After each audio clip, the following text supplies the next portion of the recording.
Before I start today's video, I'd like to direct you to a very important petition to train all public transport workers in tackling sexual assault and harassment on public transport. The petition is linked in the description below. It's open to all UK residents and closes on the 15th of October. Please go and sign it. It'll take less than a minute of your time. If you fancy, you can pause the video here and come back when you're done. Let's make public transport a sex pest free zone. Now, on with the rest of the video. Good evening. Due to a shortage of actual government ministers, and apparently government spokesperson vetting staff, I have tonight been asked to lead the Downing Street coronavirus press briefing. Now, it says here the government is very concerned at the prospect of another wave of coronavirus over the winter and that they are closely monitoring the situation, but we don't need to worry about it, it's fine, so chill out. You should continue to wear masks in enclosed spaces at all times, but if you don't want to, it's fine, whatever, you know. Don't panic buy petrol, but we know you will anyway. Even better yet, don't drive at all, walk or cycle and help save the planet. Although do be aware that councils across the country are ripping up perfectly good cycle lanes and ending outdoor dining for no reason. You can use public transport, but don't use public transport. And don't worry, you will get your turkeys in time for Christmas, and insert some other patriotic bullshit here. But I can't do this anymore. I'm just going to be straight with you guys. We're in a lot of trouble. The UK government doesn't really know what it's doing at the moment.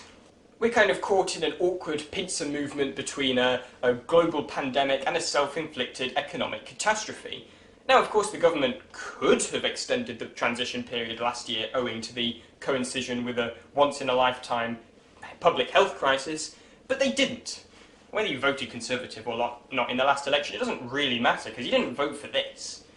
The government are going to try and blame everybody else. They'll blame the public for letting COVID get out of control. They'll blame the EU for the Northern Ireland Protocol, which they signed. And they'll blame migrants for the HGV driver shortage. You know the drill.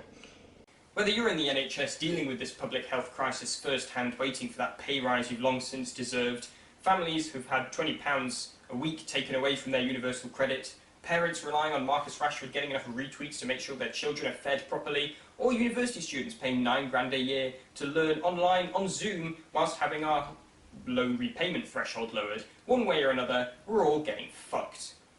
We didn't choose to be here, but Boris Johnson did. Don't ever forget that. I think that was everything I needed to mention. Oh yeah, the country's locking down again from midnight tonight. Good luck!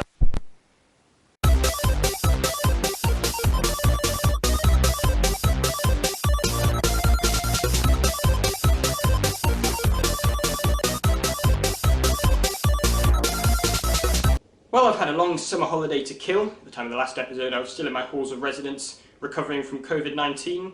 My parents and my younger brother, who are living out in Oman, have come back to the UK, so we've spent a lot of the summer basically house hunting.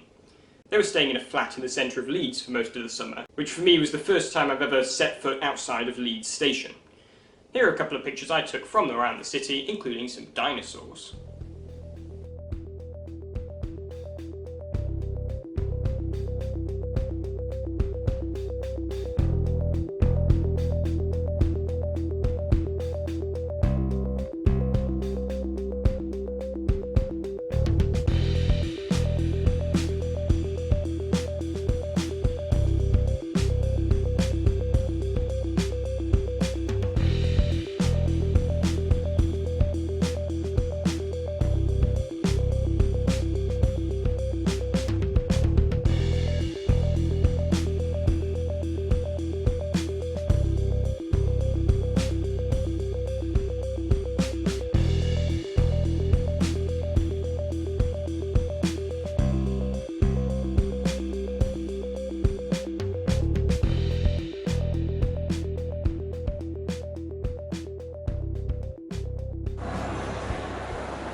I revisited the spectacular Settle and Carlisle Railway with Joel Collier. A video from that will come out soon.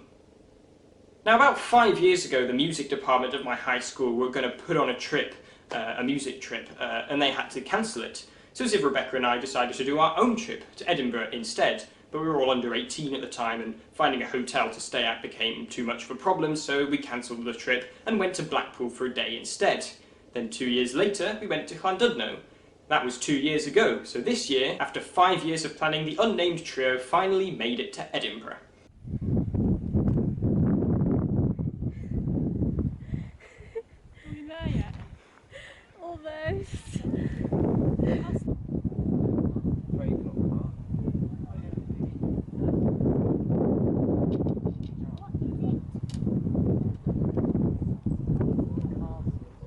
Where's that? For my birthday, I told my friends to meet me in Heaton Park and surprise them by hiring out an entire tram.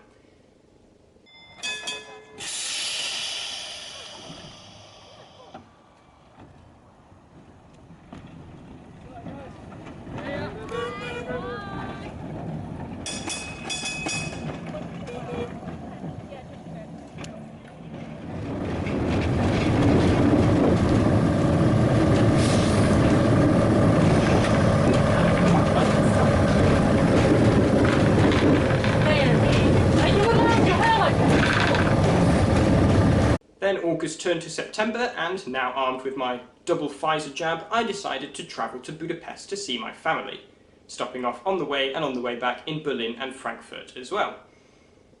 It was a hell of a trip with lots of COVID forms to fill out, although notably the most difficult country to get into was getting back to the UK. At the time I took the trip, you still needed a pre-departure test and a day 2 PCR. It was an interesting journey. Getting from London to Berlin, which ought to be a direct train, requires 2 changes in Brussels and in Cologne. Now usually there is a direct overnight sleeper train from Berlin to Budapest. In fact, it was that very same sleeper train that I had been planning to take from Budapest to Berlin and back all the way back in March 2020, a trip which I decided to cancel because of this funny virus I was seeing something about on the news. But inexplicably, as of mid-September when I was making this journey, there was only one seated coach making this direct journey from Berlin to Budapest, which overnight didn't seem particularly attractive to me. So what I did instead was I took the train to Prague, spent an evening in Prague, and then took the overnight train from Prague to Budapest. Which, as it turned out, was also just one coach long, although this was a single sleeper carriage instead of a single seated carriage. It was attached to the front of a regular old intercity to Břeclav. Now, when I arrived at Prague, Re-Nationalizing, there was no mention of a train to Budapest. The word Budapest didn't appear on any board or sign anywhere, so I was relying entirely on word of mouth from the staff members that, yes, this random coach on the front of the intercity to Břeclav was indeed my train. So I sort of got on, crossed my fingers, and hoped that I would wake up in Budapest, which I did.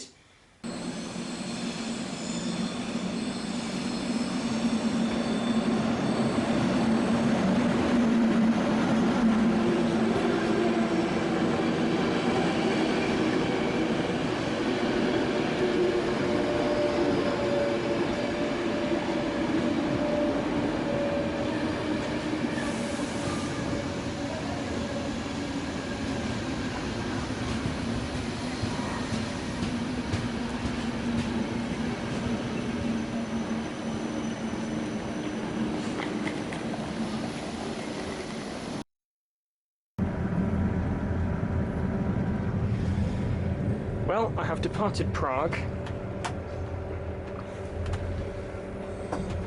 It's been quite a challenge to find this train, because it was not on the departure board as the Euronight to Budapest Keleti. It was an intercity train to Břeclav. There's one carriage at the front that seems to actually be conveyed to Budapest, and it's a sleeper coach. And I've been booked in this triple bunk room, and I seem to have it to myself. But yeah, it doesn't seem obvious that this train is actually going to take me to Budapest.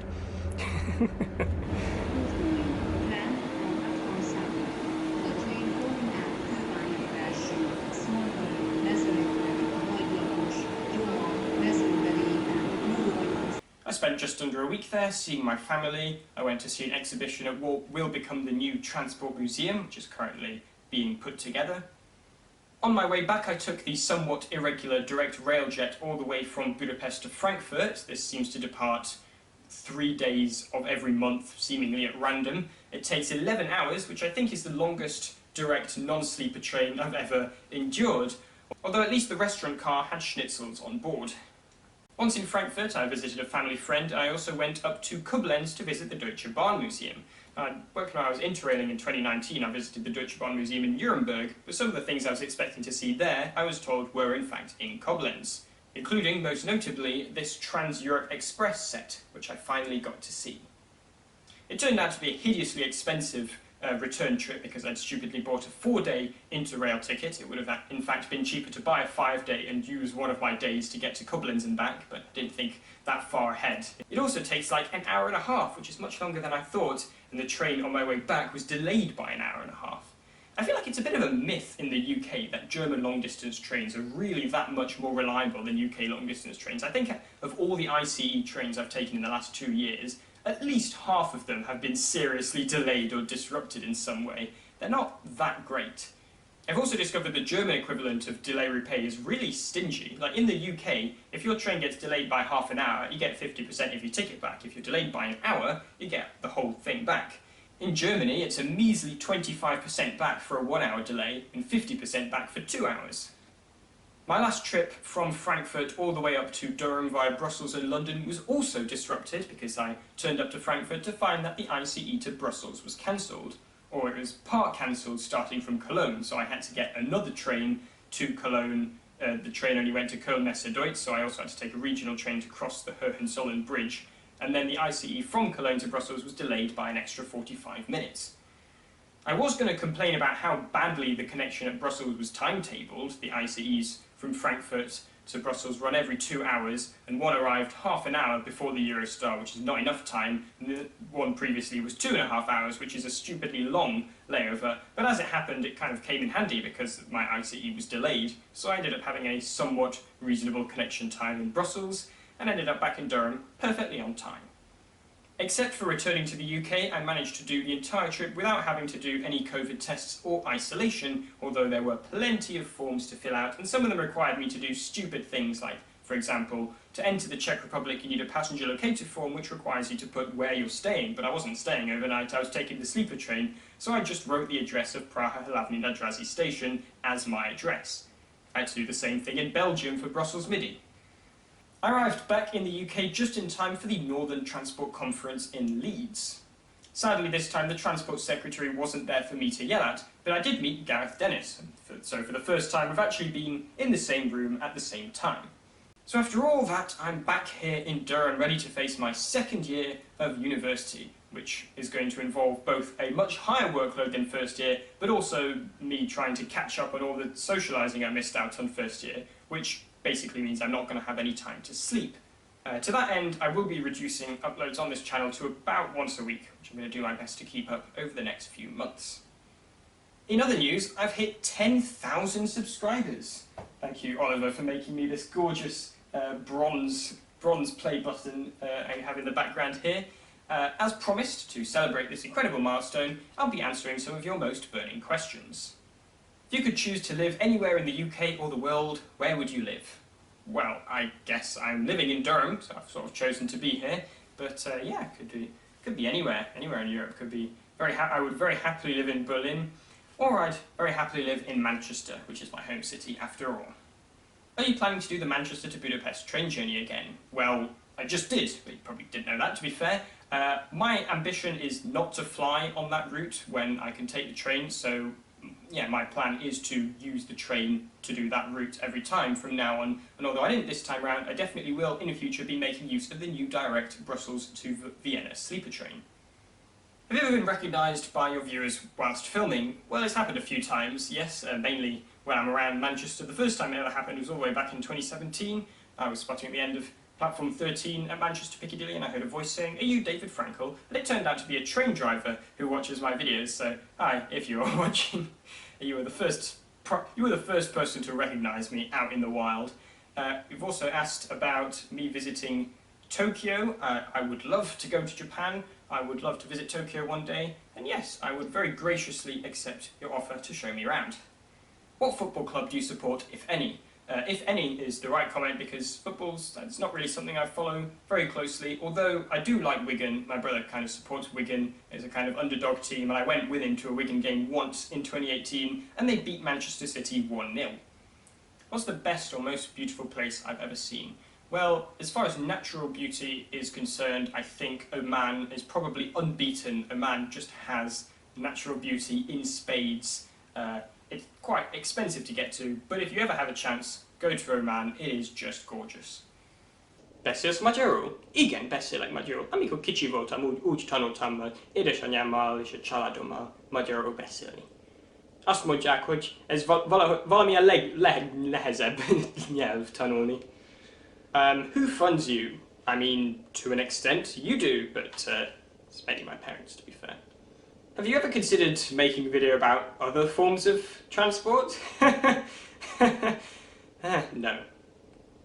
Well, I mean, stupid pun, do I think HS2 is worth the money? Yes, I think we need HS2, but obviously other things are needed as well. First and foremost, platforms 15 and 16 at Manchester Piccadilly, because I can't make a video without mentioning it at least once. But yeah, I've talked about this to death before already. Plenty of lines need electrifying, Midland Main Line needs electrifying, Transpennine route needs electrifying, a new Transpennine route needs to be built. That's what Northern Powerhouse Rail will do, assuming the government don't scale it back, which they probably will. There's lots of things we need to spend money on. HS2 is one of them, but only one of them. Rail Adventure have recently purchased 2 Class 43s and have moved them to Germany. Do I think this is blasphemy? No, why would it be blasphemy? I think it's pretty cool to have 2 British trains, you know, running around Germany. I'm guessing they're going to be based in Munich, along with that double-deck sort of luxury coach that usually lives there. If you happen to spot one of these somewhere in Germany or somewhere around Europe, let me know. Also, what is my favourite European tunnelling project? Well, that's a very niche question. I don't think I'm on top of them all. There's probably a few going on in the Alps at the moment, but I think the one I'm most interested in is the Fehmarnbelt link between Germany and Denmark, which will significantly reduce journey times between mainland Europe and Scandinavia. Do I think there's a chance of the UK re-nationalising their rail network within the next 2 decades? Yes, very much so. And basically because what the government are already doing is almost doing that. So under the Williams-Schatz Review Plan for Rail and the creation of Great British Railways, we're basically getting to a point where we have created a big nationalised organisation which is responsible for the oversight of the railway. It's only the trains themselves which will continue to be operated by private concession contracts, but it will kind of be unnoticeable. So it makes it very easy for a future Labour government, if it so wishes, to come along and actually re-nationalise train operation. But I think we're at a point where you wouldn't really notice. I don't think it would make very much difference. So yes, but also it doesn't matter. Second channel tunnel and or Irish Sea tunnel discuss. Well, I don't think we need a second channel tunnel because the existing channel tunnel is right now underutilised. It's under capacity. So I would start by making better use of the existing channel tunnel, possibly starting by relaxing some of the safety and passport checking regulations which currently govern how trains are operated through there. I would like to see direct trains from other cities in the UK, like Manchester, Leeds and Birmingham, to the continent. I would like to see more continental destinations served, like Berlin or Frankfurt or Milan or Rome or Barcelona. I would start by doing that. Irish Sea Tunnel, yes, in principle, it's a good idea. There's been a lot of bollocks about it in the news in the last year and a half. A lot of, Boris gives Irish Sea Tunnel green light. It hasn't happened because before you build a tunnel, you actually need to make a plan and you need engineers to come around and figure out how we're going to build such a tunnel. None of that has happened yet, so we are nowhere near even starting such a project. But yeah, it would be a good idea. Top 3 lines cut by beaching that you would like to see return.